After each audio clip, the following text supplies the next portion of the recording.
এরপর ঝুঝুচিং এবং মিস্টার দাইকে ভেতরে ডাকা হয়। ঝুঝুচিং অনেক বেশি শক্তিশালী ছিল এবং তার স্পিডও অনেক বেশি ছিল, কিন্তু মিস্টার দাই তাকে জেতানোর বদলে তাকে ফাঁসানোর জন্য একটি চাল চলেন এবং তার চারদিকে গাছ দিয়ে ঘিরে ফেলেন। ঝুঝুচিং তার ভেতরে ফেসে যায় এবং এটি দেখে মিস্টার দাইয়ের একদমই ভালো লাগছিল না। আসলে মিস্টার দাই ক্যাট গার্লকে পছন্দ করতেন এবং তিনি তাকে জিততে দেখতে চেয়েছিলেন। এখন সেই কেজের ভেতরে তাং শান মেয়েটিকে ধরার চেষ্টা করে, কিন্তু সে তার থেকে বেঁচে যায় এবং ওপর দিয়ে বাইরে বেরোনোর চেষ্টা করে। কিন্তু তাং শানকে দেখে মিস্টার দাই বুঝে যান যে আসলে তাং শান তাকে বন্দী করতে চায়নি, বরং সে নিজের গাছগুলোকে ডালপালা ছড়াতে দিয়েছিল, যাতে যখন সে আকাশে উড়ি আক্রমণ করবে তখন নিচ থেকে যেন তার পা ধরে ফেলা যায় এবং তাকে বন্দী করা যায়।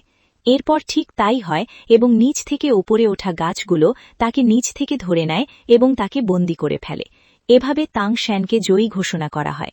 ঝুঝুচিং এই হারে নিরাশ হয়, কিন্তু তাং শ্যান তাকে বোঝায় যে এটি লড়াইয়ের জায়গা এবং তোমার গাছে চড়ে আক্রমণ করার অভ্যাসের কারণে তোমাকে হারতে হয়েছে, তাই উদাস হওয়া উচিত নয়।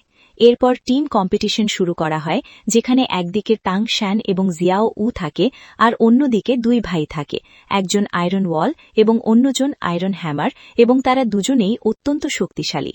তারা দুজনেই নিজেদের শিল্ড ব্যবহার করে তাং শ্যান এবং জিয়াও উর ওপর হামলা করে।